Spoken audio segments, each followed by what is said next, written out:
Welcome to CUNY TV Presents, a series that celebrates the work of New York City filmmakers from local festivals, cultural institutions, and CUNY film schools. I'm Kazembe Balagun, Executive Director of the Maysles Documentary Center.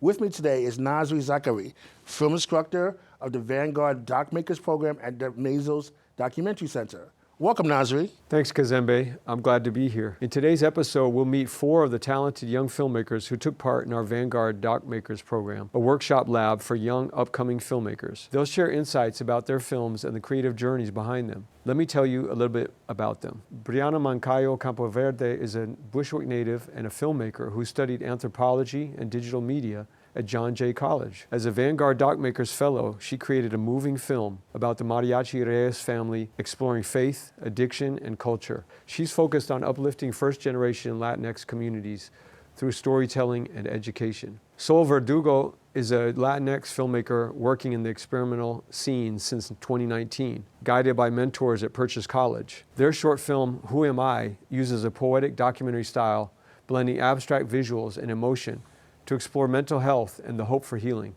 Fatou Seck is a filmmaker from Jersey City who rediscovered her passion for cinema through the Maysles Documentary Center in 2022. Her storytelling is grounded in a deep commitment to preserving Black visual history and culture. Maegan Hollins is a Houston native, now based in Brooklyn. She draws on her background in engineering, research, and archival producing to create thoughtful, inspiring films. Her process centers on connecting with people and telling stories with emotional depth. Welcome. Welcome, Briana, Soul, Fatou, and Maegan to CUNY TV Presents. Let's talk about what inspired you and how these powerful stories came together. Okay, let's start with you, Briana. Can you tell us a little bit more about Volver, Amor, Mariachi y Familia? So it's a family-owned business of mariachi musicians, Santiago, Jasmine, and Albert Reyes. And I kind of took a deep dive into mariachi culture in New York, their family dynamic, and the theme of alcoholism that is kind of embedded in mariachi culture and how Santiago kind of battled that and is now really involved in his faith in Christianity, while also that saved his family, but also kind of brought him closer to his children because of mariachi culture. How were you able to build trust and build a connection with the Reyes family? So it first took some time just because it is a family of 4 and I'm just one person. But we both have, although we have very different religious backgrounds, we still connected with having to believe in a higher being, in a God, and being family orientated was also another key aspect. And so the more I got to hang out with them on and off cameras, and they invited me to their family events, I would invite them to mine. We built trust. It was a bit easier with Albert and Jasmine because they're around my age range in my group. And so then we would play games, or I would meet their friends who are also in mariachi culture, so I'm still in contact with them today. And then for Guadalupe, she's actually a folklero dancer, and I am a folklero dancer as well. And so we kind of connected in that aspect, having that religious connection as a dancer. And Santiago, it was a bit easier because it would be Jasmine and Albert with Santiago all the time in the car. So the car rides to the places and back home, we would talk about family or like little things that I was learning, because it was also a learning process for me, recording and using Albert's equipment at the same time. And so having that kind of helped the balance throughout the time of the process, since it was like a year-long kind of film in the making. Thanks, Briana. Let's take a look at a clip from the film, Volver, Amor, Mariachi y Familia. Yo empecé a estudiar el mariachi cuando tenía yo como 11 años en la ciudad de Villahermosa, Tabasco. Empecé a los 11 con mi papá. Tenía un grupo de mariachis de puro viejito, entonces a mí me enseñó. Yo quería aprender a tocar trompeta, pero mi papá no tenía dinero para comprarme una trompeta, entonces me dio una vihuela, que es una guitarrita chiquita que tiene 5 cuerdas. Y estaba bien viejito y con esa aprendí yo a tocar. Y mi papá me llevaba a los trabajos, como él era el dueño del mariachi, representante del mariachi, entonces me llevaba y me pagaba. Y todo el dinero se lo daba yo a mi mamá, y me quedaba poquito. My dad had a mariachi group here, so he wanted to include, because he was one of the very first mariachi groups in New York. So he had the music, and then he had the idea like, oh, if I include the dancing, like folklore dancing, it would be better, right? Like more business. Santiago came to work for my dad because my father and his father were like group members of mariachi from Mexico. So they made way before. So when he came, he called and he asked my dad to work for him. That's where I met him.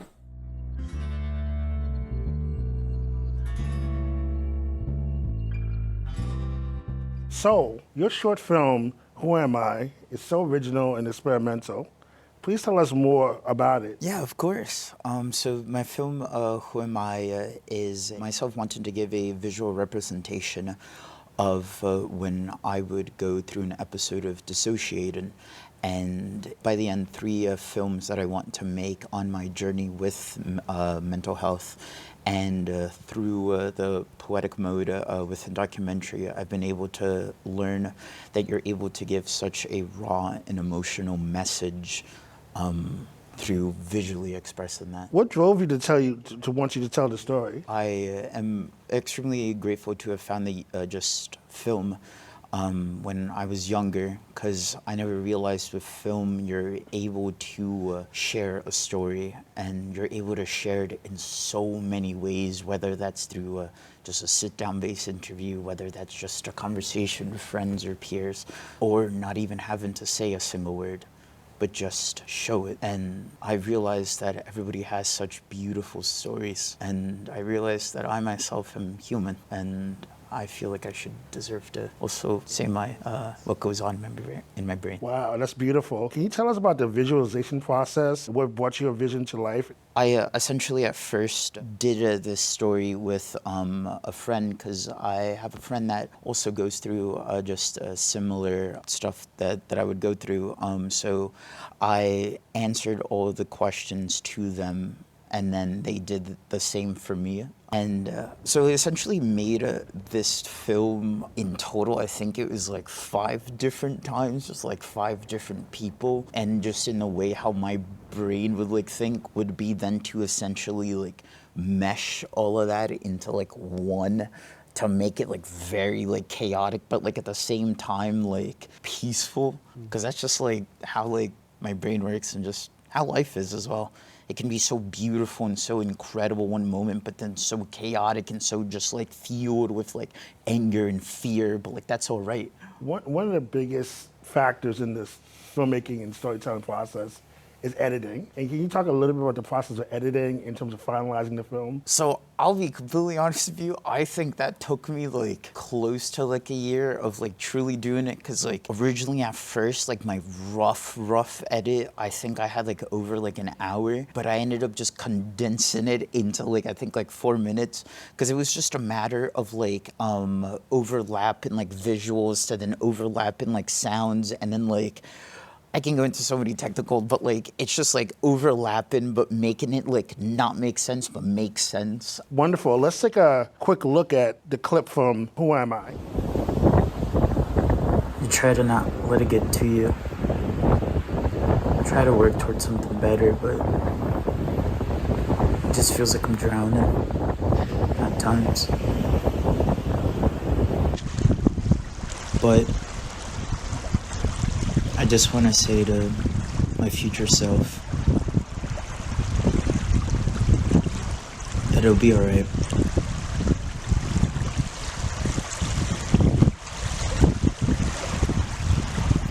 And you'll be able to accomplish so much more. And that each day will just bring you so much joy, because you are in control now. And I'm grateful that I can finally start to realize that.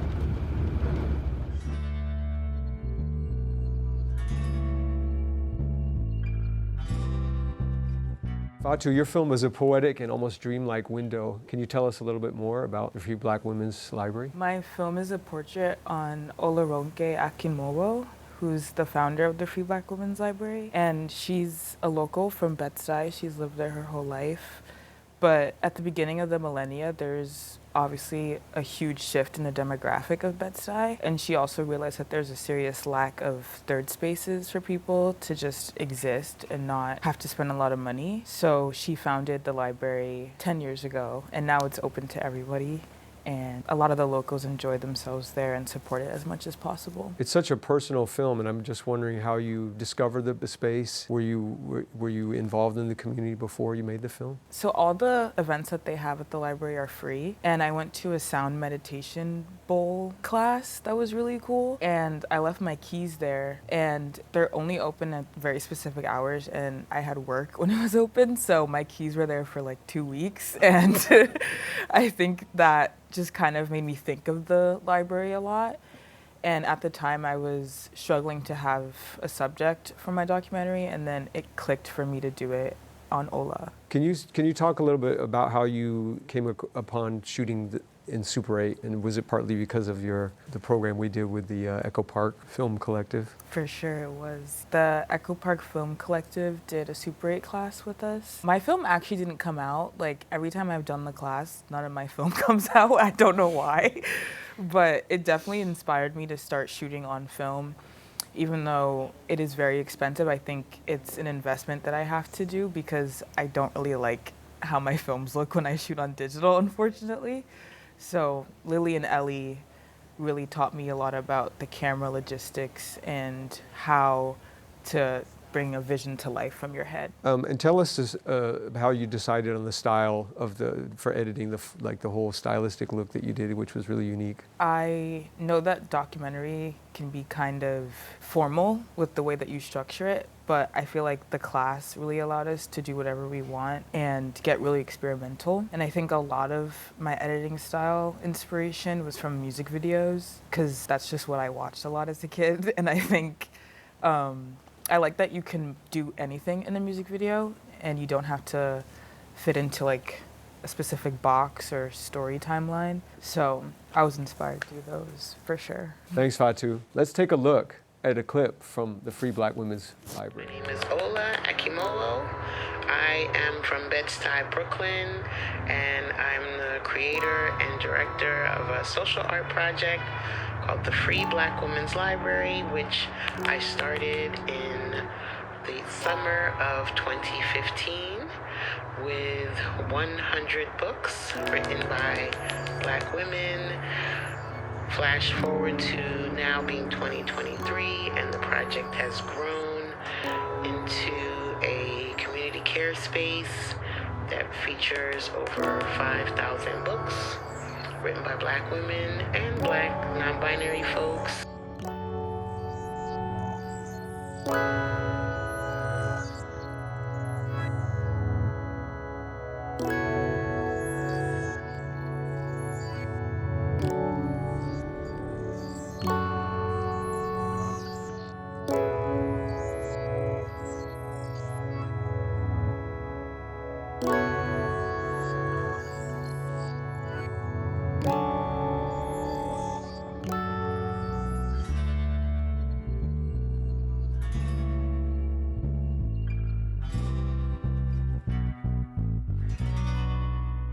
Maegan, your film is an inspiring portrait of the Puerto Rican poet Lady Lee Andrews. Tell us about your film, Poesia en Vivo. My film, Poesia en Vivo, is similar to Fatou's, highlighting a Black woman who found a space that wasn't there when she grew up. She's a poet. She wanted community, feedback, mentorship.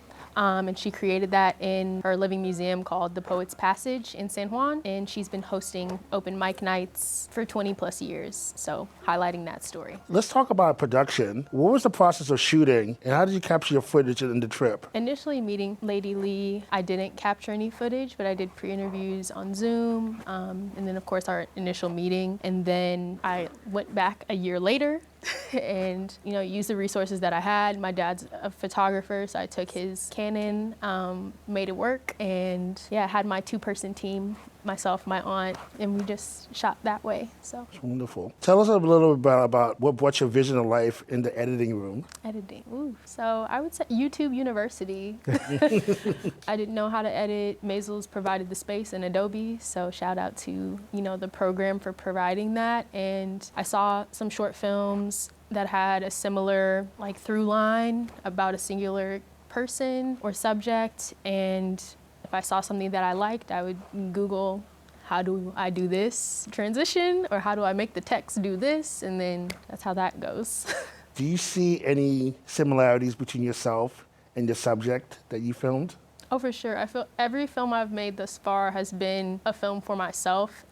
Lady Lee Andrews, I looked at her story because she knew her passion in poetry from an early age, stuck with it, and my favorite quote is when you find that, things fall in line for you. And I feel like that's been very true for filmmaking, and I use her story, and hopefully it encourages others, but I really do use it for myself to stick with it. Thank you so much, Maegan. Let's take a quick look at a clip from Poesa El Vivo. My name is Lady Lee Andrews. I'm a poet, and I guess you'll get to know me a little better as we go.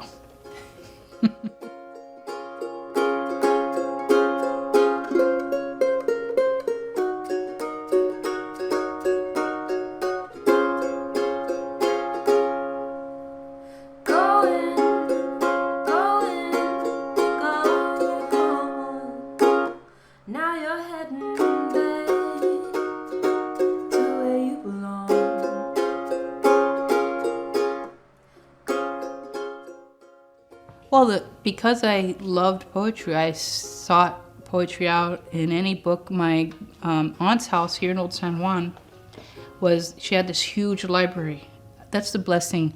My grandmother had a huge library. My aunt had a huge library. I mean, the house, to me, every house was full of books. You know, that was, when I went to a house that didn't have books, I was like, what's wrong? Does anybody live here? I just sought out anything that had to do with poetry. I'd always ask, where's the poetry books? And I would be reading poetry since a little girl.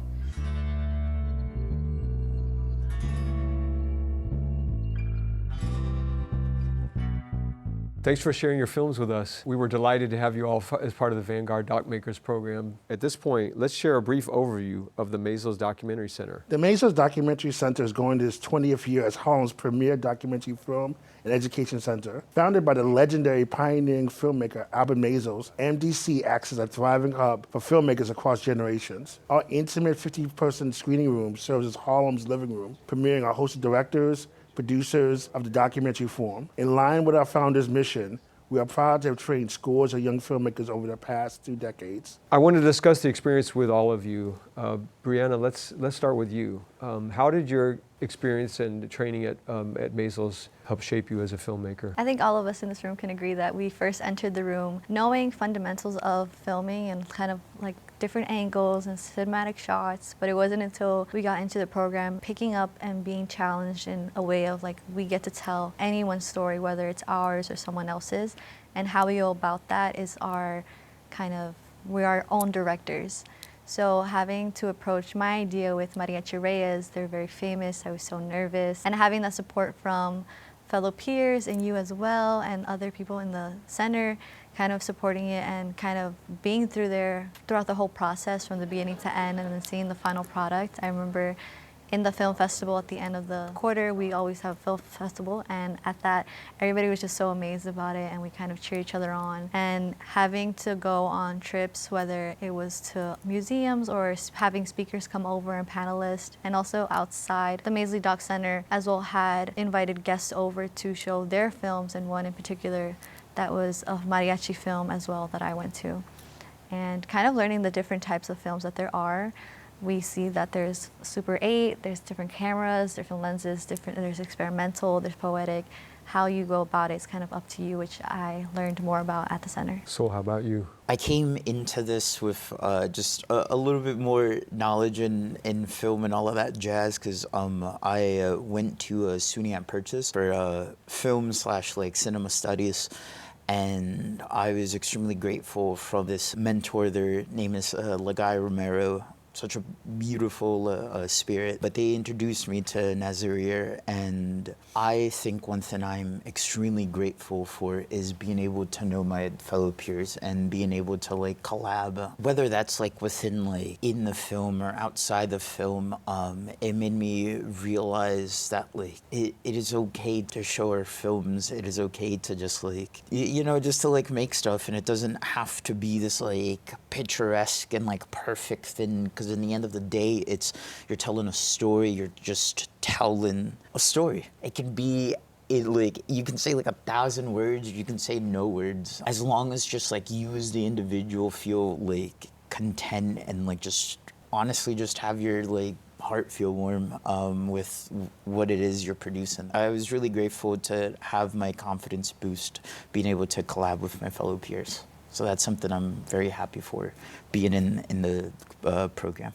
How about you, Fatou? Very similar to Soul, I think experienced a huge confidence boost after taking the class and being a part of the cohort, because I wasn't really expecting to continue doing film. I tried to go to school for it and then ended up not doing it. I had a very negative point of view about like how my passion for it would evolve. And I think that honestly just showing up to class every week or when I could was really uplifting, because there's a lot of times the film industry can feel kind of exclusive, but I'm learning now that like in New York City, it's a huge thriving community that a lot of people want to be in and are in. So I'm just grateful that Maysles was able to give us the opportunity without expecting anything back from us. Last but not least, Maegan. I know you weren't in the actual day-to-day program, but you with the independent study. Well, so the first time I wasn't and did more of an independent study. The second time I did get to experience it within the cohort, and I feel like my peers were the highlight of the program. We all come from different backgrounds. Sounds corny, we have all different skill sets, but like that's it. Like I'm gonna collaborate with all of them in the future again, and providing that I think was the biggest investment. And finally, starting with you, Maegan, tell us what are you currently working on? I am currently working at a fiscal sponsorship with Women Make Movies, but I'm currently working on a short film about my grandmother. She was the first Black person elected to public office in Texas with the Houston School Board. I never met her, so I am kind of learning about her through the lens of her kids, my aunts and uncles. So I'm excited to dive into that story. And Fatou, what are you working on these days? These days I'm working on a short film about dancers in New York City. I kind of want to explore how you can make a living with your body and how that kind of affects people's mental, or like how that aligns with their life purpose if they think it does. So? For this summer, I'm working with three. I don't want to say subjects, just three friends that I made this summer on what does it mean to be human, and simply put, I would ask them the question, and based on what they gave to me, I want to visually show what that is. And yeah, so that's something I wanted to work on for this summer, and for this like then year or upcoming or year would then be on my third and final film of this trilogy, which is focusing then on my physical vessel and just wanting to show what that even is. And yeah, it's still very beginning rudimentary with that film. But And Briana? So I'm still working with the Mariachi Reyes, but I'm focusing more on the younger generations. So as I mentioned before, there's other people who are not Mexican, not born in, typically a mariachi musician has to be born and raised in Mexico to have that experience of being this authentic mariachi performer. So now I'm trying to get into the lens of this new concept of modernized mariachi and learning of these younger generations who are in America, how do they go about, and the dynamics of being a mariachi performer in the New York City compared to like Los Angeles, which is really well known to have mariachi musicians. And along with that, having to have people who aren't Mexican, so Ecuadorians or Venezuelans who want to be a musician, and it just so happens they love rancha music and want to play it. So that's what I'm working on now. Well, it looks like our time has come to a close. I want to thank Briana Moncayo Campoverde, Soul Verdugo, Fatou Seck, and Maegan Hollins for sharing their incredible stories with us and their insights. I hope you enjoyed this rich and meaningful conversation as much as we did. Up next, you get to see their films, along with other powerful selections from the Maysles Documentary Center's Vanguard DocMakers Program. Thank you for watching CUNY TV Presents. You can also catch us on the CUNY TV YouTube channel and on the CUNY TV app. For program updates and events, visit Maysles.org. Sign up for our email list and follow us on Instagram at Maysles Documentary Center. Enjoy the show.